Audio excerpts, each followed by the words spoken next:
Hari ini seandainya Pak Jokowi dinilai sukses, salah satunya adalah keberadaan kader-kader Partai Golkar yang menopang kepemimpinan Pak Jokowi. Perdebatannya di kita bukan siapa calon presidennya, tetapi calon pendampingnya sebagai calon wakil presiden siapa. Dan Golkar Jawa Timur memang mengusulkan Ibu Khofifah Indar Parawansa sebagai calon wakil presiden.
Assalamualaikum, selamat siang. Oke, kita bisa panggil Cak Sar ini ya, boleh, Cak Sar boleh. Cak Sar, kita tahu pemilu 2024 ini adalah pemilu serentak pertama di Indonesia. Nah, ini apa persiapan Partai Golkar untuk menyambut gawe besar di 2024 ini, Cak Sar? Memang resiko pemilu serentak dengan pilpres, legislatif dengan pilpres, ada yang disebut kotel efek ya. Oke. Tetapi sebenarnya ini tidak hanya khas 2004 besok, karena 2019 kemarin sebenarnya istilah kotel efek itu sudah berlaku. Waktu pemilu diadakan legislatif terlebih dahulu baru pilpres, sebenarnya di pileg kemarin itu isu tentang pilpres sudah kencang sekali, sehingga calon presiden itu membawa pengaruh kepada pemilihan legislatif. Jadi 2019 pun meskipun tidak serentak, sebenarnya calon presiden sudah berpengaruh terhadap pemilihan legislatif. Dan di situ Golkar membuktikan sebenarnya meskipun kita tidak punya calon presiden yang identik dengan Golkar, Golkar bisa menjadi partai sekurang-kurangnya 2 besar di Indonesia. Artinya sebenarnya urusan kotel efek ini pengaruhnya tidak terlalu besar untuk Partai Golkar. Kalau Partai Golkar andaikan pun dalam kondisi terburuk tidak punya calon yang identik dengan Partai Golkar.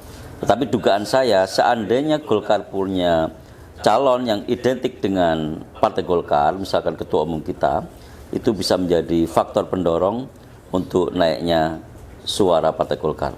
Jadi tidak memiliki calon tidak terlalu berpengaruh, tapi memiliki calon punya pengaruh yang kuat. Nah, gitu. Enaknya Golkar itu kira-kira itu. Dan untuk Jawa Timur sendiri, Pak Sarmuji ya, apakah sudah ada nama-nama calon presiden yang menjadi aspirasi warga Jawa Timur ini? Kalau calon presiden yang sudah kita putuskan di dalam Rapimnas adalah nama Ketua Umum Partai Golkar, Pak Erlangga Hartarto. Perdebatannya di kita bukan siapa calon presidennya, tetapi calon pendampingnya sebagai calon wakil presiden siapa. Dan Golkar Jawa Timur memang mengusulkan Ibu Khofifah Indar Parawansa sebagai calon wakil presiden.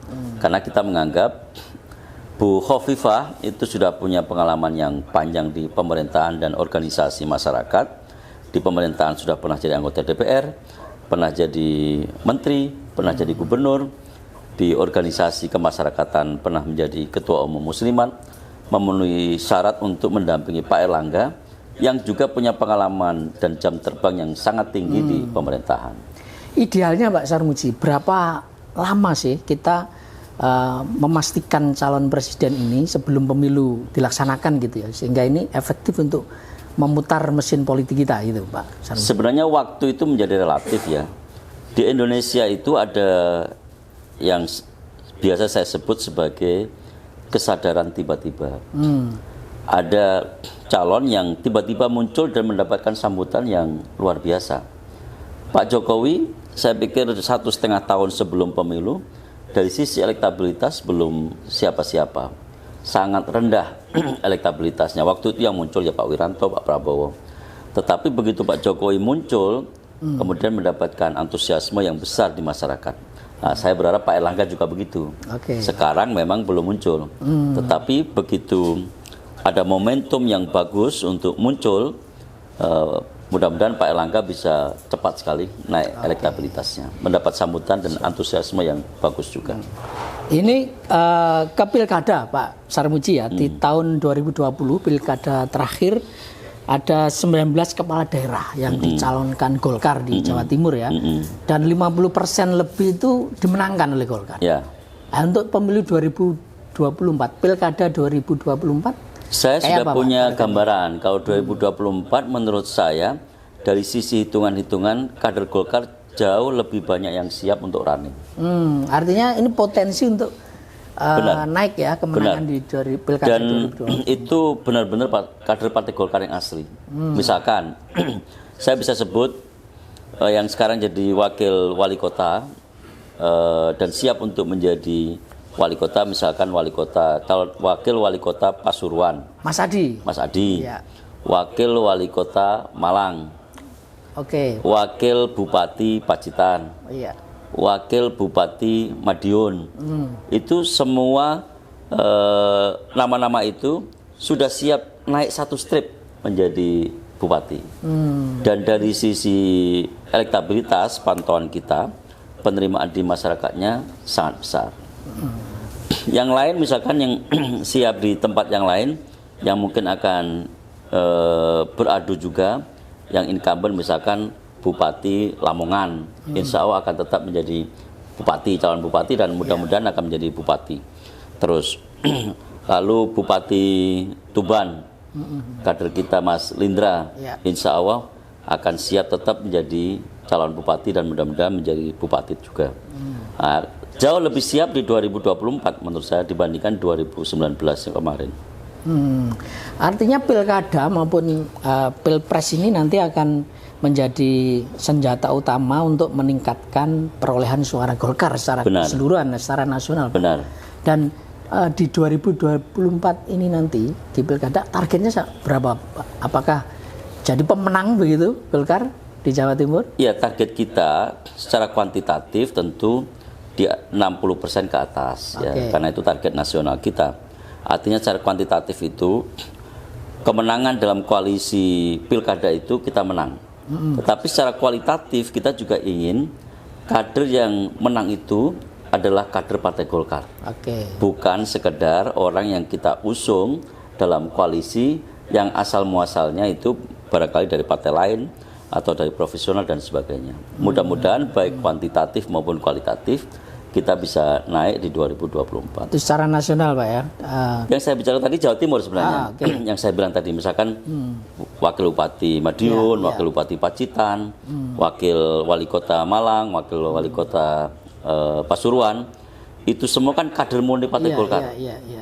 Kalau kemarin kita memang menang, tapi koalisinya itu koalisi gado-gado sebenarnya. Sebutlah misalkan Mas Dito di Kediri, terus Mas Oni Bupati Ngawi, itu adalah koalisi gado-gado, bahkan didukung oleh semua partai politik melawan bumbung kosong. Nah, besok sebagiannya, bahkan mungkin sebagian besarnya kita berharap adalah kader Partai Golkar yang asli. Pak Sarmuji, kita tahu Jawa Timur itu barometer politik nasional gitu ya. Apakah betul ya anggapan bahwa kalau kita memenangkan Jawa Timur, maka daerah-daerah lain, provinsi lain di Indonesia juga demikian? Menurut Pak Sarmuji kayak apa? Sebenarnya ada dua daerah yang sangat menentukan, yaitu Jawa Barat dan Jawa Timur. Dari Jawa Barat, kebiasaannya siapa yang menang di Jawa Barat itu biasanya menang secara nasional dalam beberapa pemilu terakhir. Yang di Jawa Timur juga begitu, karena Jawa Timur ini betul-betul battleground karena jumlah suaranya juga kedua terbesar setelah Jawa Barat. Dan komposisi suaranya itu biasanya lebih beragam. Ya. Jawa Tengah memang besar dari sisi jumlah suara, tetapi dominasi Jawa Tengah kelekatannya itu kita bisa identikkan dengan partai tertentu. Jadi sulit orang untuk masuk ke Jawa Tengah. Battlegroundnya itu memang Jawa Timur dan Jawa Barat. Pak Sarmuji, ini salah satu strategi partai politik untuk memenangkan adalah mencari kader-kader di luar partai juga yang tokoh public figure termasuk artis. Golkar sendiri apakah juga akan menerapkan cara itu untuk mendulang suara di pemilu 2024? Nah, ini yang menjadi ciri khas Partai Golkar ya. Kita memang menerima orang-orang yang berlatar belakang bukan kader gitu ya. Bukan kader atau pesohor lah ya. Tetapi siapapun pesohor yang masuk ke Partai Golkar, dia masuk dalam suatu sistem kaderisasi dan tidak bisa otomatis kemudian menjadi orang yang tiba-tiba menonjol di Partai Golkar. Sebutlah misalkan Mbak Nurul Arifin itu kurang terkenal seperti apa? Luar biasa terkenalnya, artis terkenal sekali di seluruh Indonesia. Tetapi Mbak Nurul Arifin menapaki jenjang kaderisasi yang tidak mudah di Partai Golkar. Dari bawah naik sedikit. Sekarang pun Mbak Nurul Arifin sudah sehebat itu, tapi di tengah Partai Golkar dia harus berkompetisi untuk memperebutkan tempat yang barangkali diisi juga oleh kalangan non pesohor. Mas Tanto Yahya, demikian juga Mas Tanto Yahya, sama. Dia pesohor sekalipun dia menapaki jenjang dari bawah. Artinya strategi itu tetap diambil, tetapi pesohor atau artis ini juga harus memulai dari bawah. Benar. Andaikan pun ada yang kita ambil, tapi kita tetap mengambil secara selektif. Tidak mudah pesohor untuk masuk Golkar, dan saya yakin pesohor tahulah itu. Tetapi kita terbuka, pada prinsipnya kita terbuka. Pesohor yang mau masuk Golkar silahkan, asal mau masuk dalam sistem kekaderan Partai Golkar. Pak Sarmuji, baru-baru ini Jawa Timur ketambahan amunisi baru ini, bergabungnya Pak Dekarwo, mantan Gubernur Jawa Timur. Lalu di nasional Pak Ridwan Kamil juga bergabung dengan Partai Golkar. Ini peluang untuk meningkatkan perolehan suara Golkar kayak apa, Pak Sarmuji? Terhadap Pak Dekarwo dan Ridwan Kamil, sebenarnya dampaknya bukan saja dampak elektoral sebenarnya. Dampak elektoral pasti, karena beliau punya jaringan, punya pengaruh, punya nama besar. Tetapi dampak yang lebih berarti sebenarnya memperkuat makna teknokrasi di Partai Golkar. Bahwa Golkar itu adalah diisi oleh orang-orang profesional, orang-orang yang paham pemerintahan, dan orang-orang yang seperti itu tertariknya ke Partai Golkar, bukan ke partai yang lain. Nah, itu menegaskan betul bahwa orientasi Partai Golkar, kekaryaan, teknokrasi, meritokrasi itu ada di tubuh Partai Golkar. Terkait Pak Ridwan Kamil, Pak Sarmuji ya, tentu ini mungkin Pak Sarmuji karena di Jawa Timur ya, tapi secara nasional kalau misalnya nanti polling menempatkan Pak Ridwan Kamil di posisi teratas gitu ya untuk capres, apakah Golkar tetap konsisten terhadap itu atau tetap mengusung Pak Erlangga Hartarto sebagai capres? Jadi capres itu sebenarnya bukan hanya persoalan elektabilitas. Capres di Partai Golkar itu menempatkan elektabilitas itu hanya salah satu faktor saja. Tetapi kita menghitung apakah seorang capres itu bisa menjawab persoalan bangsa atau tidak. Kita menghitung apakah seorang capres itu pada saat dideklarasikan diterima dengan baik atau tidak. Problemnya Pak Erlangga ini kan karena belum dideklarasikan. Andaikan dideklarasikan, mudah-mudahan figur Pak Erlangga menjadi perhatian publik, dan karena perhatian publik itulah kemudian orang menggali siapa sih sebenarnya Pak Erlangga, dan itu pasti ketahuan bahwa Pak Erlangga adalah sosok di balik kesuksesan kita mengatasi problem sulit pandemi kemarin dan problem keterpurukan ekonomi dunia, dan Indonesia berhasil selamat dari resesi yang dialami oleh negara-negara lain.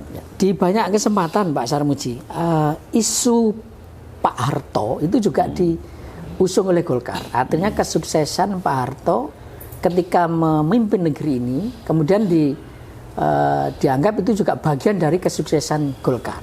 Iya. Dan sekarang juga apakah masih jadikan salah satu strategi untuk memenangkan suara Golkar Pak di 2024 nanti? Sebenarnya cap Pak Harto itu cap developmentalisme sebenarnya, lebih ke sana.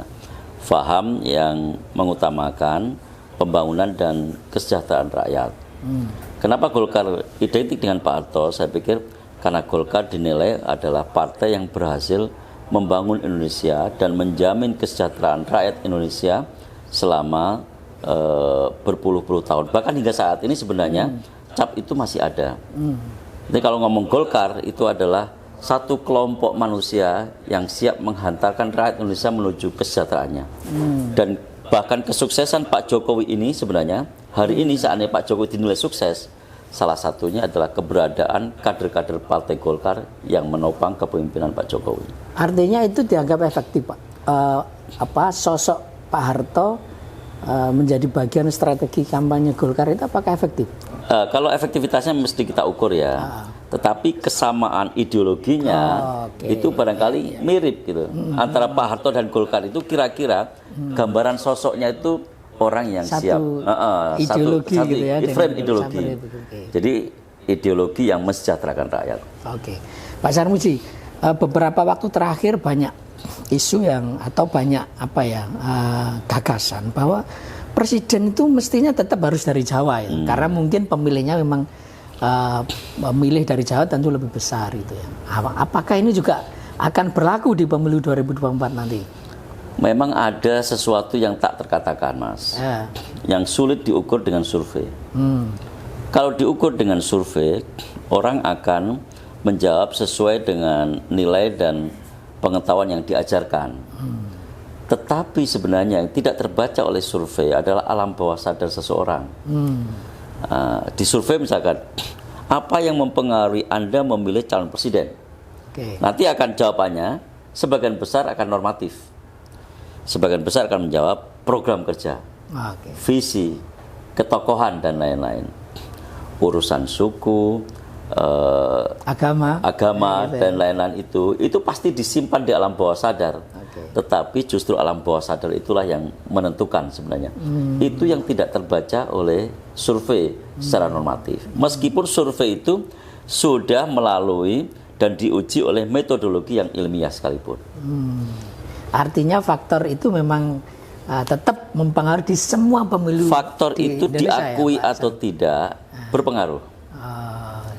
Bahwa kita kemudian punya cita-cita ideal, siapapun yang berangkat mencalonkan sebagai calon presiden, itu kita terima dengan tangan terbuka. Jadi mau dari Jawa, mau dari Medan, mau dari Ambon, semua kita perlakukan yang sama.